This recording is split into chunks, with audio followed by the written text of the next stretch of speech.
Blessings. All welcome to everybody. This journey called life. I'm Billionaire Charlie. This is. I'm your girl, Hershey Thoughts. Thank you for tuning in today. Don't forget to like, comment, and subscribe. We're going to dive right into this topic. Share this video because this right here gonna be a powerful one today. Yeah. She gonna give y'all the information and stuff about who we're about to get into. So as you saw from the heading, not local, but TikTok celebrity, Dazhariaa Shaffer, she was 18 years old, has ended her life. Suicide prevention. First of all, the thing that stuck out the most is she posted a video on Instagram and she was like, y'all don't like me and this will be my last video, and she took her life.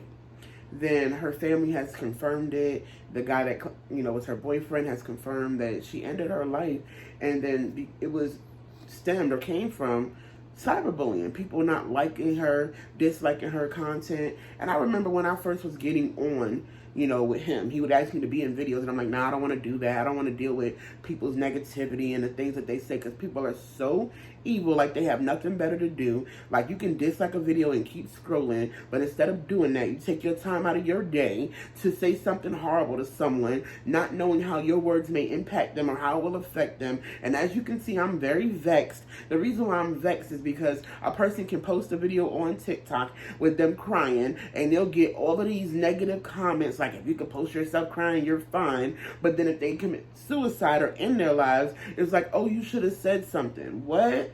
Make it make sense. How can it be both? Dazhariaa Shaffer, she was 18 years old. And if you are not paying attention, these young people are taking their lives more and more every day. When I look at situations like this, right, and I think about it in contents like, for instance, like you got different celebrities and stuff like that. You go on their page and you like, oh, they beautiful, oh, they handsome. Well, you give them love, they never respond to it. Say, no, you ugly as heck. You know what I mean? You say that negative thing, you get the response from it. You know what I mean? A lot of times what happens in life is that you will have a bunch of people that's giving you love, and you do like this to them. And then you trying to fit into a crowd with people that don't love you. And it's one of the things that a lot of people deal with in life, and it's not accepting it, like having a hard time just accepting the people that love them and not trying to fit into another crowd.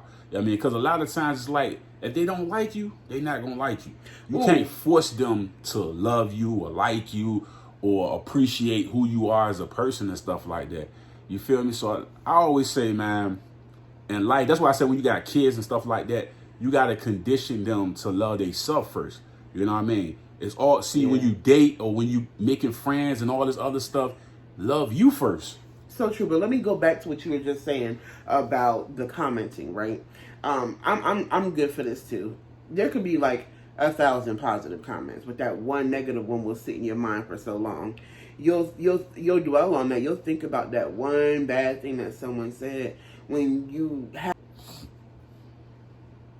It's crazy because you think about it, people will see a negative comment on their page, right? And they may only have one negative comment. You can have thousands of positive comments, but that one negative thing will be the one thing that you dwell on. I do this all the time, where I can have people who love me, but the one person that hurts me, that's what I'm sitting here thinking about over and over and over, and it's renting space in my head. Think about it. Take a moment and just think about the things that live rent-free in your mind, and how much of it you actually allow to consume your day, consume your time, and how much you can be really affected by what people think and say, and a lot of times, especially, that's the price you pay with becoming famous, because some people probably just put negative comments on there because they know they'll go viral.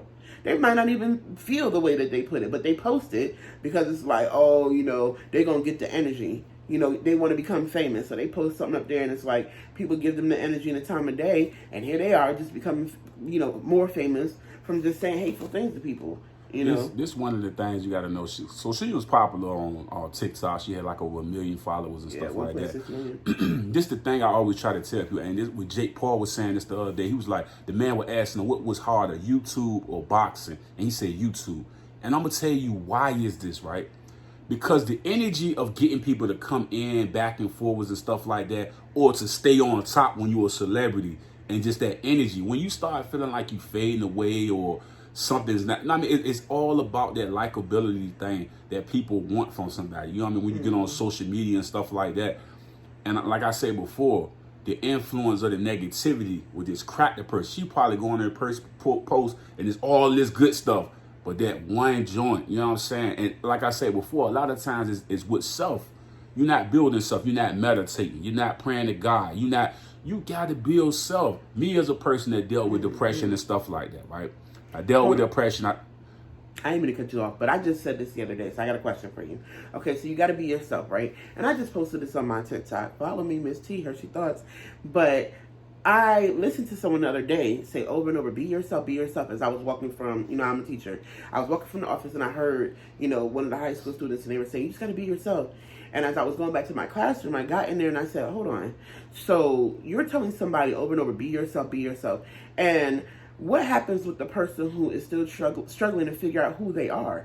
You're telling them to be themselves, and they're saying to you or thinking, I would be, but I don't know them. The version of myself that I think I am, every time I'm doing it, that's the person who's rejected. That's the person who's ridiculed. That's the person who's hurt. Every time I think I'm authentically me, that's when I'm disappointed or let down by people that, I think would love me, And what you do is you begin to not, because what is being yourself actually? What actually is being yourself? If you don't really know who you are, you may think everything you're doing is being yourself, but you're not. You may be running in somebody's shadow, trying to be what they want you to be, and that's not authentically who you are because you don't know what to do. You don't really know what being yourself is. And I think that as we make those statements, it can be really hard for a person who's in an identity crisis.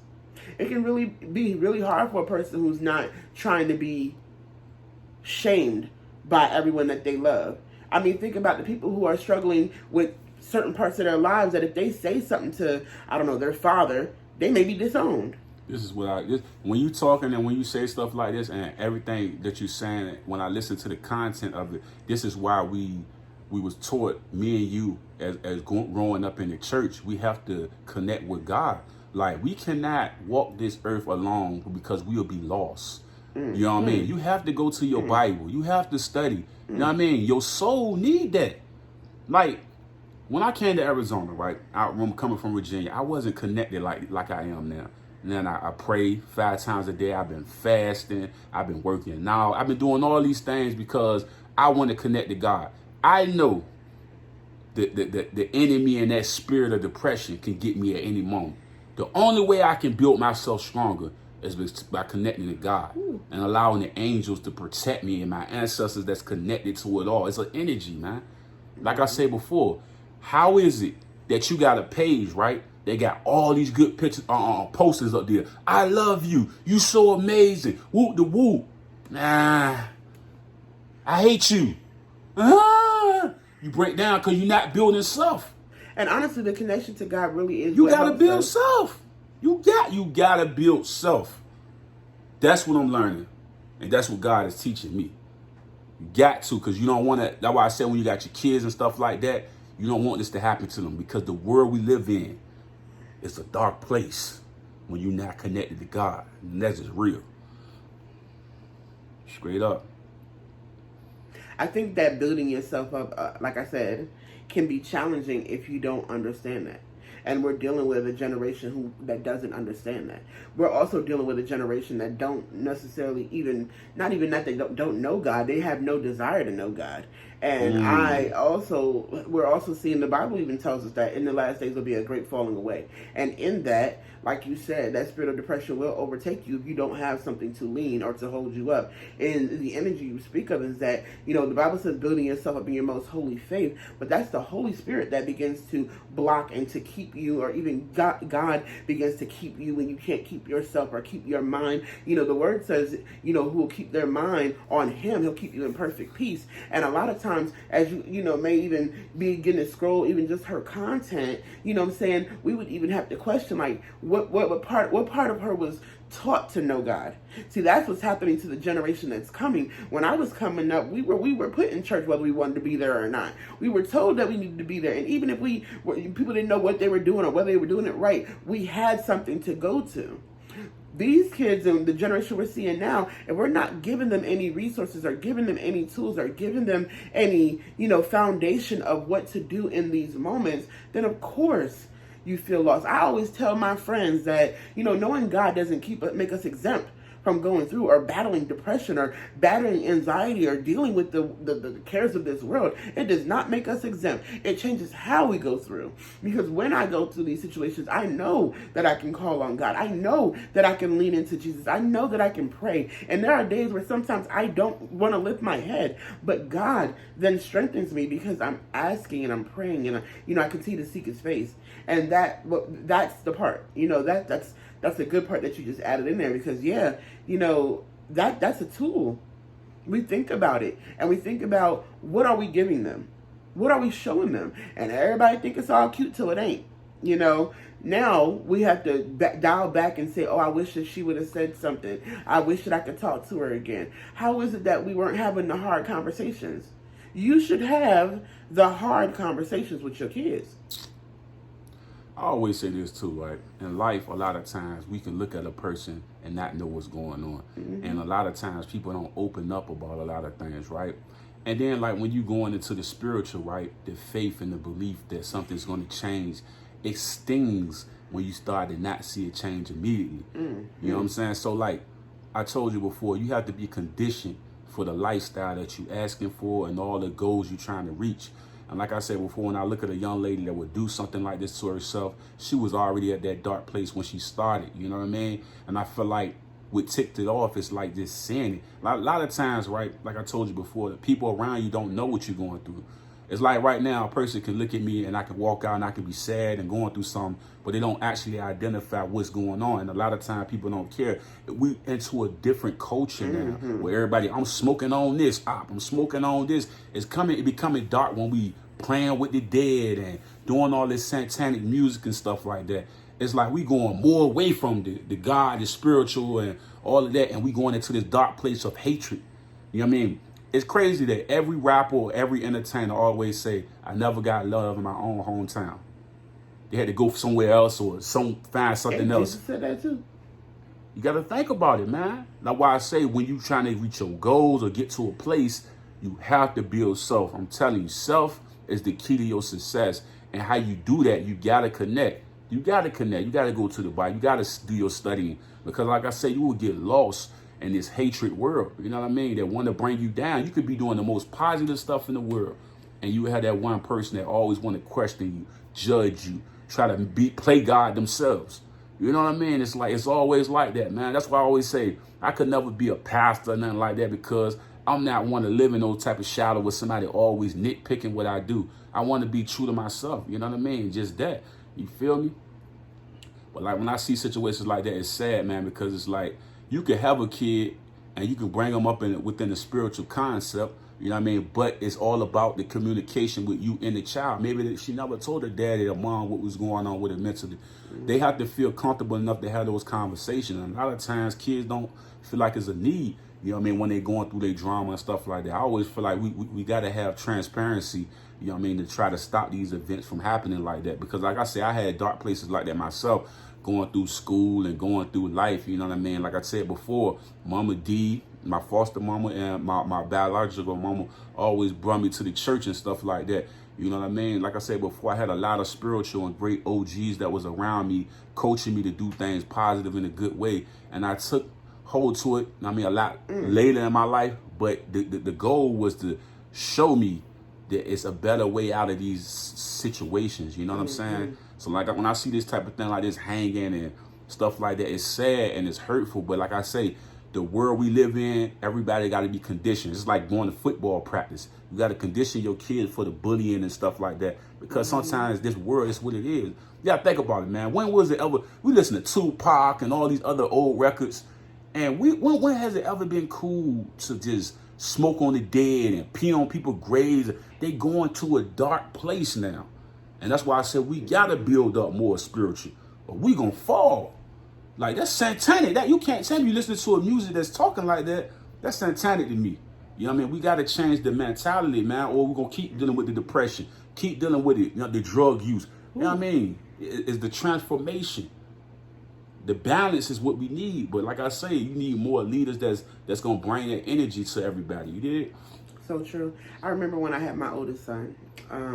When I first had my oldest son, I remember being so happy, but I also had all of these feelings of, I just don't know. And the reason why I felt that way towards, like, right around delivery was I kept thinking about all of the things that I experienced from when I was a little girl, all the things that I went through, and how this world can be so cruel.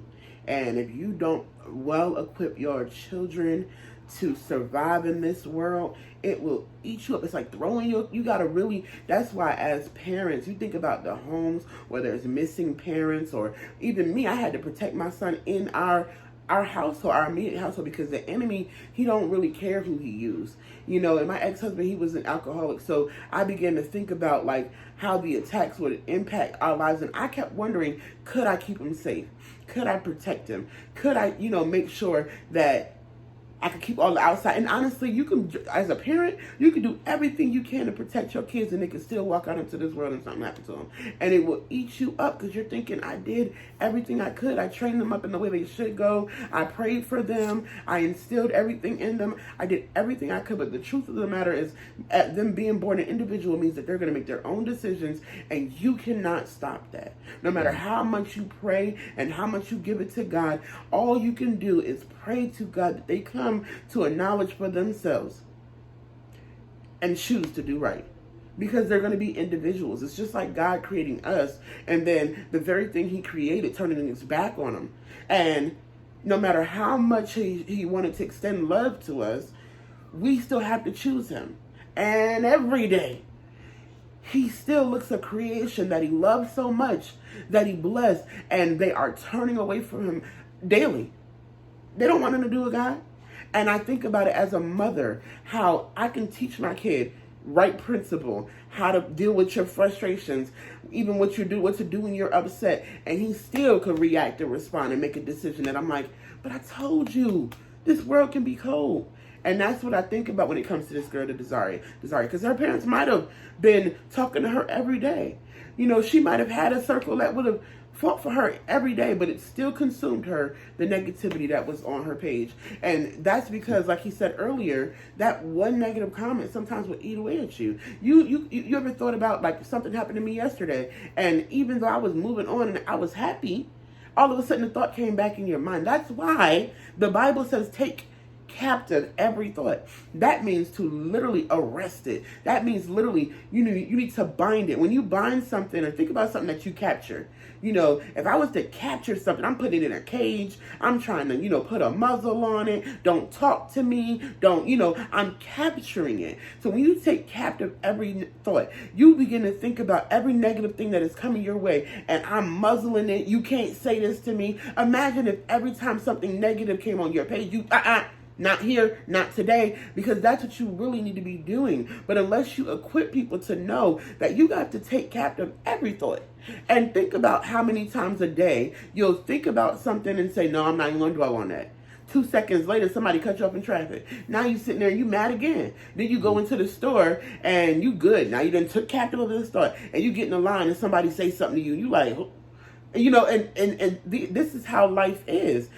It could have been just started from the seed of the cyberbullying, but all of her life's experiences. Maybe when she cut off TikTok, she wasn't surrounded by people, because there's a version of us that people see us on social media. There's a version of me that they see inside of the school. There's a version of me that they see inside of the church. And not saying that all of those are not me, but when I'm by myself, that's what we have to get to. What do you dwell on? What do you think about when it's just you? And if you're not building yourself up and reading those scriptures, or even putting these positive things in you, doing affirmations and building yourself up, then you really don't have nothing to combat that negativity. It'll consume you. Yeah, exactly, man. Like I say, man, my condolences and my respect all go to the family, man. I know they probably going through a tough and rough time right now, but I send my blessings, I send my love out there to them, and we just hope that the angels and God just continue to protect them and keep them safe, and hopefully they can heal as much as possible. But something like that, it's gonna take some time for that, boy. Yeah, and much prayer for all the young girls out there. We just continue to pray for the young people that are out there feeling like she did. And I pray that through her story, other girls maybe even just come forward, call that suicide prevention line, talk to someone, tell someone what you're going through. You know, I think about, you know, the young girls who don't want to get caught up in people trying to play them or joke them. You know, I pray that you reach out to someone, reach out to your loved ones, to your parents. And I think about this year. I want to add this. Within the last 2 years, we've gone through so much turmoil. We've gone through so much things, added pressure to our lives, right?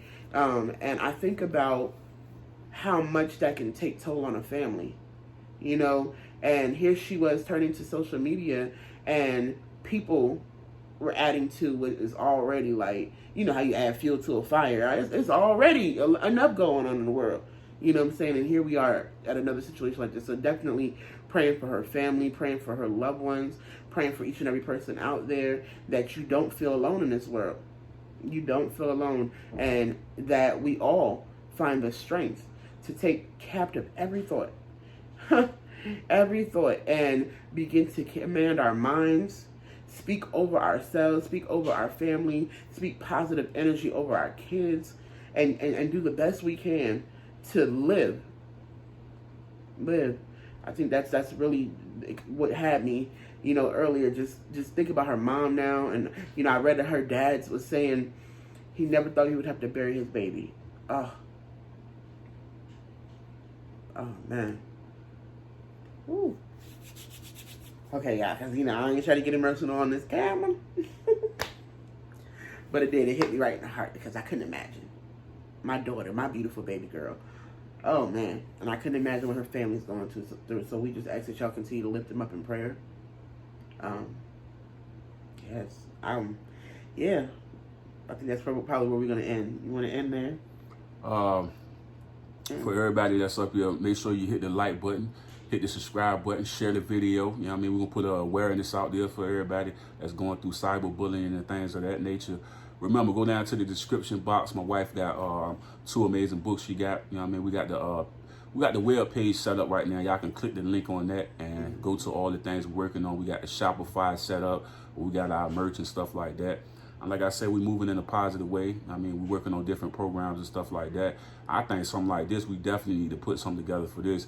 You know what I mean? To encourage women and men that's being cyberbullied and going through things like this in school. Yeah. Because it's definitely a cycle of these type of things. I even seen a situation where some young girls had beat a girl to death, you know what I mean, in Virginia one time. So, yeah, the kids got to be taught in a different way, man.